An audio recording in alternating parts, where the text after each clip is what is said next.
Hello guys, நான் உங்களுக்கு ES பேசுறேன். இன்னைக்கு நம்ம பார்க்க போற சீரிஸோட நேம் வந்து 10 Shades of Flame சீரிஸோட எபிசோட் 12, அதாவது 6 தான் இன்னைக்கு நம்ம பார்க்க போறோம். அதனால நீங்க நம்ம சேனலுக்கு புதுசா இருந்தீங்கன்னா உங்களால முடிஞ்ச சப்போர்ட் ஆனா நம்மளோட சேனலுக்கு சப்ஸ்கிரைப் பண்ணுங்க. ஏன்னா இதோட இந்த சீரிஸ் முடிய போகுது அப்படின்னு யாரும் நினைக்காதீங்க. ஏன்னா அடுத்த சீரிஸ் ரிலீஸ் ஆகிறதுக்கு அடுத்த மாசம் ஸ்டார்டிங்ல தான் ரிலீஸ் ஆகும். அதனால ஒரு சின்ன பிரேக்க விட போறாங்க. மேபி இடையில வந்தா நான் போடுறேன், வரலன்னா அடுத்த மாசம் நான் சொன்ன மாதிரி தான். எந்த ஒரு இன்ஃபர்மேஷன் இப்ப ஷேர் பண்ணிக்கிறதுனால மிஸ் பண்ணாம அடுத்த எபிசோட பார்க்கணும்னா நம்மளோட சேனலை சப்ஸ்கிரைப் பண்ணுங்க. அப்பதான் நோட்டிஃபிகேஷன் வரும். இந்த எபிசோட் உண்மையிலேயே கதையே வேற மாதிரி போக போகுது. அதாவது நம்ம ஹீரோ ஸ்டார்டிங்ல சொன்ன அந்த ஃபெஸ்டிவலை இப்போ இந்த எபிசோட்ல ரெடி பண்ண போறோம். ஏன்னா எல்லா பிரச்சனையும் முடிஞ்சிச்சுல, அதனால கதையை டிஃபரெண்டா போறதுனால எல்லாரும் பொறுமையா வெயிட் பண்ணி பாருங்க. ஏன்னா இன்ட்ரெஸ்டிங்கா ஜாலியா போகுது. நீங்க ஸ்கிப் பண்ணாம பாத்தீங்கன்னா அதுவே எனக்கு போதும். ஏன்னா என்னோட பெஸ்ட் கூட தான் பண்ணிருப்பேன். அதனால யாரும் ஸ்கிப் பண்ணாம பாருங்க. சரிங்க, நம்ம கதைக்குள்ள போலாமா?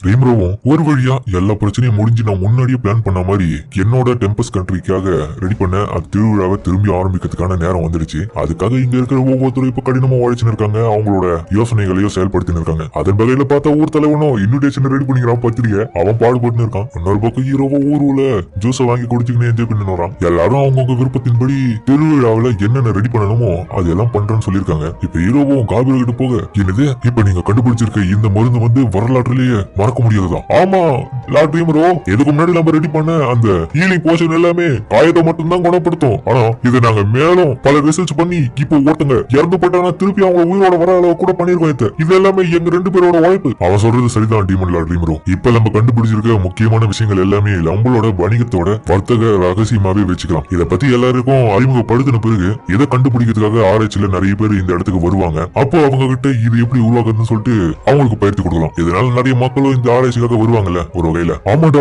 சரியா சொன்னேன். இதுவும் நல்ல ஐடியா தான். அது மட்டும் இல்லாம மேலும் இந்த இடத்துல ஒர்க் பண்றதுக்காக நிறைய பேர் சேர்க்கலாம்ல. இது ஒரு நல்ல வாய்ப்பு தான். சரிதானே காபிரோ? ஆமா டீமன் லார்ட் ரீமரோ, நிச்சயமா இதை பயன்படுத்தி குருபே கிட்ட நான் தோக்க மாட்டேன். ஆமா இதுவும் நல்ல ஐடியா தான். இந்த தடவை கண்டிப்பா உன்னோட திறமையை வெளிப்படுத்துறதுக்காக ஒரு நல்ல திட்டத்தை போட்டு வச்சிருக்க போல. ஆமா ஏன்னா எங்க 2 பேர்ல யாரு அதிகமா இந்த இடத்துக்கு மக்களை வர வைக்கிறாங்க சொல்லிட்டு போட்டு இதை பண்றோம். எல்லாத்துக்கும் மேல இது ஒரு நமக்கான திருவிழா இல்ல. ஆமா சூப்பர் தான். அதுக்கப்புறம் ஹீரோவோ இப்போ இவனோட இடத்துக்கு வந்தா பரவாயில்ல, எல்லா வேலையும் நல்லா உற்சாகமா எல்லாரும் பண்ணிட்டு இருக்காங்க. இவங்க பண்றது பார்த்து எனக்கு ரொம்ப ஹாப்பியா இருக்கு. அது டைம் ஷியான் பின்னாடி இருக்கிறது பார்த்து ஹீரோவோ, என்ன ஆச்சு அப்படி பார்த்துன்னு இருக்க ஷியான்? உங்ககிட்ட எதனா திருவிழாக்கு திட்டம் இருக்குதானே? வெயிட் பண்ணுங்க, உங்களுக்காக ஒண்ணு காத்துன்னு இருக்கு லார்ட் ரீமரோ அப்படின்னு சொல்லிட்டு அவ வைக்கப்பட்டே போக. அப்போ ஏதோ ஒரு பயம் எனக்கு பின்னாடி காத்துன்னு இருக்கு. அது மட்டும் இல்லாம எனக்கு ஞாபகம் வந்துருச்சு. ரீமரோ கவலைப்படாத, நான் தான் சிறந்த ஐடியாலஜிக்கல் மேன்ரோ.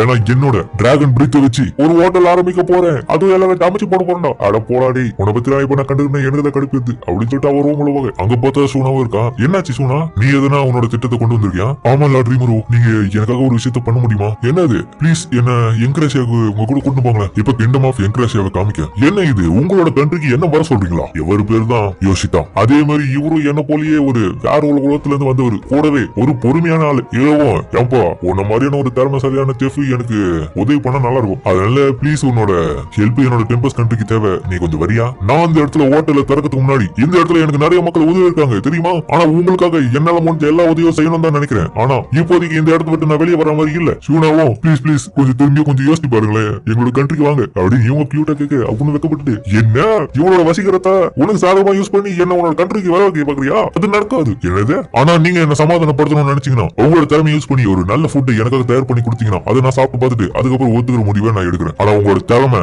அதுலதான் தெரியும். நல்லா இல்லைன்னா கண்டிப்பா நான் வர மாட்டேன். அப்படியா?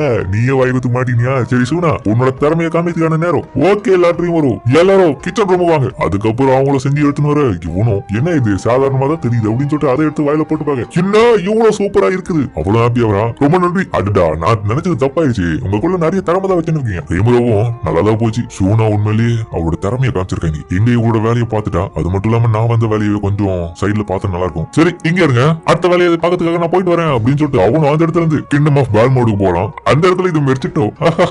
சொல்லுங்க, இன்னைக்கு எதுக்காக வந்திருக்கீங்க? என்ன தரத்துக்காக வந்தீங்க? நான் நினைக்கிறேன் இந்த இடத்துல ஒரு புதிய கடை ஆரம்பிச்சு ஸ்லேவ்ஸ் எல்லாம் விற்கலான்னு இருக்கேன். அதனால நம்ம 2 பேரும் டீல் போட்டு அந்த பிசினஸ்ல இன்வெஸ்ட் பண்ண போறோம். வர லாபத்துல பிரிச்சுக்கலாம். ஓ நல்லாவே தெரியுது. அப்போனா நீங்க அந்த கடைக்கு நைட்ல தான் திறந்து வைக்க போறீங்களா? சரி, அப்போனா நீங்க ஒரு ஸ்லேவுக்கு குறைஞ்சபட்சம் எவ்வளவு பேமெண்ட் விலை வைப்பீங்க? என்ன நீ முட்டாள்தனமா பேசுற? ஸ்லேவ்ஸ்க்கு பணமா? என்னடா இவன் பேசுறான்? ஸ்லேவ்ஸ்க்கு பணம் கொடு என்ன பேசுறானா? நம்மளே கோயப் இருக்கான். இவன் பேசுறத பார்த்தா இது ஹை கிளாஸ் ஸ்லேவியே இவங்க கூட வச்சு நிறுத்தி அதை விக்கிற மாதிரி பேசுறான். சரி சார் கோசக், உங்களோட பார்வை என் மேல பட்டதுனால இப்போ நீங்க என்னோட இடத்துக்கு பிசினஸ் பேச வந்திருக்கீங்க. அதனால நீங்க சொன்ன இந்த டீலை பார்க்கும்போது நீங்க நல்ல நாலேஜ் உள்ள பீப்புளா தான் எனக்கு தெரியுறீங்க. ஆனா நீங்க ஸ்லேவ்ஸ் இப்ப இந்த மாதிரியான டைம்ல எல்லாம் விக்கிறதுன்றது கொஞ்சம் டிஃபிகல்ட் தான். நல்லாவே புரியுது, கவலைப்படாத. ஆக்சுவலி என்கிட்ட ஒண்ணு இருக்கு, அதுவும் ஒரு எல்ஃப் ஸ்லேவ் தான். என்னது எல்ஃபா? வாய்ப்பே கிடையாது. ஒரு குடியுரிமைப்பட்ட ஒரு நபரால எப்படி ஒரு ஸ்லேவ் எல்லாம் எல்ஃபா வச்சுக்க முடியும்? ஒருவேளை இவன் எப்படி அதை புடிச்சிருப்பான், இல்லன்னா காட்டுல எதுனா மறைச்சு வச்சிருப்பானா? கண்டிப்பா நான் மட்டும் இதுல சம்மந்தப்பட்டேன், என்னையும் கூட்டுவாளின்னு சொல்லிட்டு தூக்கல போட்டுருவானு. ஏன்னா இது சட்டத்துக்கு கொஞ்சம் புறமானது இந்த வேலை. நீ என்னடா சொல்ற? அதை வாங்கிக்கிறியா?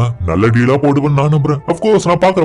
அடடா, நான் இதுல இன்வால்வ் ஆகணும்னா என் கதை அவ்வளவுதான் எனக்கு தெரிஞ்சு. நான் எப்படி இதுல இருந்து தப்பிக்கிறது? இவன் கிட்ட முடியாதுன்னு சொல்ல முடியாது. முடியாதுன்னு சொன்னா மத்த டீல் எல்லாமே இவன் கேன்சல் பண்ணுவான். அது டைம் இவனை காப்பாத்துற வகையில, ஹலோ எப்படி இருக்க மை ஃப்ரெண்ட் மஜுமல், ரொம்ப நாள் கழிச்சு பாக்குறேன். காசகம், டேய் யார் இந்த குட்டி பொண்ணு? இவன் என்ன பண்றீங்க? நாங்க கொஞ்சம் பிசினஸ் விஷயமா பேசிங்க. எதுக்காக நீ உள்ள வந்த? என்னோட பிசினஸ் கிடக்குதுன்னு வந்தியா? அட கடவுளே, உண்மையிலே இது மிஸ்டர் ரீமரோ நீங்களா? நீங்க எப்படி எந்த விதமான அறிவிப்பு இல்லாம இப்படி வந்து என்ன பாக்குறீங்க? மன்னிச்சிடுறா, முக்கியமான மீட்டிங் ஒருத்தர்கிட்ட பேசணும் இருக்கியா? சரி நான் அப்புறமா வந்து பேசுறேன். அந்த டைம் இவன் போலாம் பார்க்க அங்க ஒரு மீட்டிங் இருக்குது. பார்த்தா இவனதான் வரைஞ்சு வச்சிருக்கான். அதுவும் அந்த சம்பவம் தான். அது என்னன்றத பின்னாடி காட்டுவாங்க, அப்ப நான் சொல்றேன். காசுக்கும், ஏய் நீ பொண்ணா பையனா? சரி யாரா இருந்தா என்ன? என்னோட பர்மிஷன் எப்படி இல்லாம உள்ள வரலாம்? நான் இங்க ஒரு முக்கியமான மீட்டிங் பேசிட்டு இருக்கேன். அது மட்டும் இல்லாம என்னோட பிசினஸ் இன்ஃபர்மேஷன் நீ தெரிஞ்சுக்கணும். என்னால உன்னை சும்மா இந்த இடத்துல அனுப்ப முடியாது. இதுக்கு பத்தில எதனா நீ காசு கொடு. மன்னிச்சிடுங்க, நீங்க பிசினஸ் பேசுங்களா எனக்கு தெரியாது. இது மட்டும் இல்லாம நான் ஒன்னும் எந்த டீட்டெயிலும் கேட்கல. அதனால நீங்க என்கிட்ட காசு கேட்கறது ரொம்ப மோசம். இரு என்ன இது முகமே பார்க்க ரொம்ப அழகா இருக்கு. நீ பொண்ணா? அப்போ மஜுமல்ல இதை பார்த்துட்டு, ஏய் காசக் என்னடா அப்படி பாக்குற? ஏய் நீ மைனர் தானே? நான் நினைச்ச அளவுக்கு தான் நீ பார்க்கவே நல்லா இருக்க. நீ வேணா எனக்கு வேலை செய்யறியா? நான் உன்னை பாத்துக்கிறேன். காசக் நான் உங்ககிட்ட சொல்லினே இருக்கேன், நீ ரொம்ப தப்பா நடந்துக்கிற என்னோட ஃப்ரெண்டு கிட்ட. கண்டிப்பா நீ மட்டும் இன்னொரு வார்த்தை அவரை பத்தி தப்பா பேசுன மவன நீ நரக வேதனை தான் அனுபவிப்ப. ஒழுங்கு மரியாதையா உன பிசினஸ் எல்லாம் மூட்டை கட்டின்னு தூக்கி நீங்க இருந்து கிளம்புடா. ஏய் உனக்கு எவ்வளவு தெரியும்? உனக்கு வேலை கொடுத்தது நான் தானே. நிறைய ஒர்க் கொடுத்துட்டு என்னைய இப்படி பேசுறியா? அந்த டைம் இவனை வெளியே எட்டி வதிக்க யாரு தேவை? உன்னோட பிசினஸ் மூடிட்டு கிளம்புட இங்க இருந்து. இதுக்கப்புறம் எந்த விதமான பிசினஸும் என்கிட்ட பேசின்னு வந்துடாது. எவ்வளவு தெரியும் உனக்கு? ஒரு லோ காஸ்ட் மெர்ச்சன்ட் ஒரு லார்டு கிட்ட இப்படியா பேசுறது? நான் ஒரு நோபல் கிட்ட நீ இப்படி எதிர நடந்துக்கும் போது கண்டிப்பா நீ பின் விளைவுகள் எல்லாமே அனுபவிப்ப. எதுவும் இருந்தாலும் பரவாயில்லடா, நான் பாத்துக்கிறேன். ஆண்டவனி என் கூட தானே இப்ப இருக்கான். அதனால உன்னோட பிசினஸ் எல்லாம் மூட்டை கடைன்னு மூடிட்டு கிளம்பு. ஏய் மஜ்மல், உனக்கு எவ்வளவு தெரியும்? உனக்கு நான் எவ்வளவு பண்ணிருப்பேன்? எனக்கே நீ இப்படி பண்றியா? ஒரு நாள் இருக்குடா, திருப்பி வருவேன்டா அப்படின்னு சொல்லிட்டு அவன் கிளம்பு.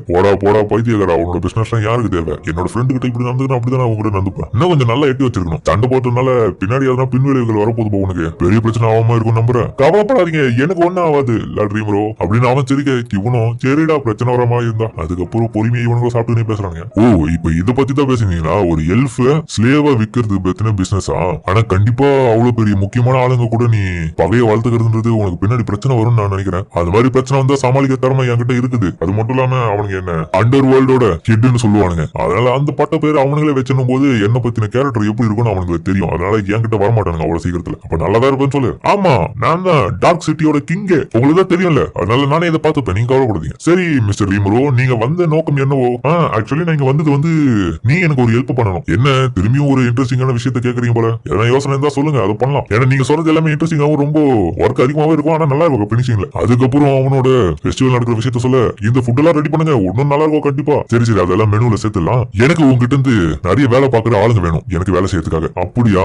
இந்த இடத்த விட்டு அந்த இடத்துல வேலை செய்யறதுக்கான ஆளுங்க வருவாங்கன்னு கொஞ்சம் கஷ்டம் தான். ஆனா கவலைப்படுறீங்க, என்கிட்ட 20க்கு மேல ஆளுங்களை நான் ட்ரெயின் பண்ணி வச்சிருக்கேன். இப்போ அவங்களே சுயமா எல்லா வேலையும் பண்ற அளவுக்கு நான் உங்களுக்கு நிறைய ட்ரைனிங் கொடுத்துருக்கேன். அப்படியா? சரி அப்படின்னா உங்ககிட்ட இருக்கிற கிட்டத்தட்ட எனக்கு ஒரு 5 பெஸ்டான ஒர்க்கர்ஸ் எனக்கு அனுப்பி வை. என்னது 5 பேரா? எதுக்காக? ஆக்சுவலி என்னோட ஃப்ரெண்டான ஒருத்தன், அவனுக்கு அந்த ஆட்கள் உதவியா இருப்பாங்கன்னு சொல்லிட்டு தான் நான் கேட்கிறேன். அவனோட பேர் வல்டோரா. வல்டோராவா? ஆமா, அவன் ஒரு சூப்பர் ஒர்க்கர். அவன் இப்போ ஒரு சாப்பாடு கடை ஆரம்பிக்கிறதா இருக்கான். அதுல உதவி பண்றதுக்காக ஒரு பெஸ்டான 5 பேர் உங்ககிட்ட தான் நான் தேர்ந்தெடுக்கிறேன். அவங்க எல்லாருமே அவனுக்கு கொஞ்சம் ஹெல்ப்ஃபுல்லா இருப்பாங்க. அதுக்காக தான். ஆமா இது சரிதான், கண்டிப்பா இது ஒர்க் ஆகும். இல்ல எந்த விதமான ப்ராப்ளமும் வராது தானே? நல்லதா போவோம் நான் நம்புறேன். ஆமா ரீமரோ, ஆனா எனக்கு கொஞ்சம் பதட்டமா தான் இருக்கு. சரி அப்படின்னா நீ அந்த 5 பேரை எனக்கு அனுப்பிச்சு வைக்கிறியா? எனக்கு ஹெல்ப் பண்ணுடா, கெஞ்சி கேக்குறேன். ஏன் இப்படி கேக்குறீங்க? கண்டிப்பா நான் ஹெல்ப் பண்றேன். ஆனா அவங்களை அனுப்பிச்சு வச்சா வல்டோரா வேற சொல்றீங்க. அவன் ஒரு மோசமான ஆளு. அவனுக்கு கீழே இவங்க வேலை செஞ்சா கண்டிப்பா அவங்க அந்த இடத்துல வேலை செய்யும் போது ஒரு சுதந்திரத்தோட வேலை செய்ய மாட்டாங்க, ஒரு பதட்டத்தோட தான் வேலை செய்வாங்க. கண்டிப்பா அது நடக்கும் தான். அதுக்காக நான் என்ன பண்ணணும்? அப்படின்னா நீங்க உத்தரவாதம் கொடுங்க, அவங்களோட உயிருக்கு எந்த விதமான ஆபத்து வரக்கூடாதுன்னு. நான் உன்னை நம்பணும்ல, அதுக்காக தான். கவலைப்படாத, நீ என்ன நம்பு, எந்த விதமான ப்ராப்ளமும் வராது. ஒரு வகையில இவன் சொல்றதும் சரிதான். ஏன்னா வல்டோராவோட பேரை கேட்டாலே எல்லாருமே பயப்படுறாங்க. கண்டிப்பா வேலை செய்யறதுலாம் நடக்காத காரியம். அதனால என்ன பண்றது? இதை இப்படியே விட்டுலாமா? ரீமரோ, நீங்க வேணா அவனோட பேரை மாத்தி பாருங்களா? ஏய் சூப்பர் ஐடியாடா.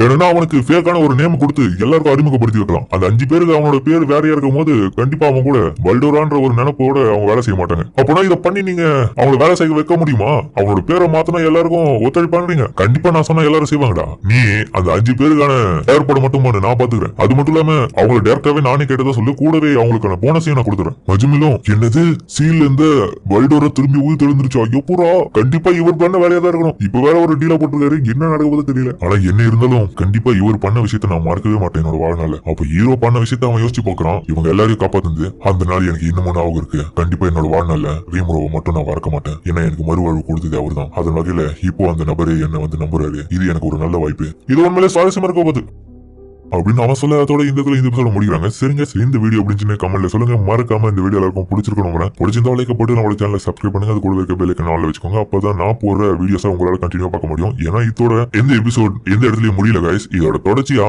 இன்னும் பல எபிசோட் வரப்போகுது. ஆனா இன்னும் கொஞ்சம் பிரேக் எடுக்க போறாங்க. இதோட ஃபைனல் எபிசோட் ரிலீஸ் ஆயிடுச்சுங்களா? அடுத்த எபிசோட் அடுத்த மாசம் தான் ஸ்டார்டிங்ல ரிலீஸ் ஆக போறதுனால இதோட 13வது எபிசோட்ல நான் உங்களை திரும்பி மீட் பண்றேன்.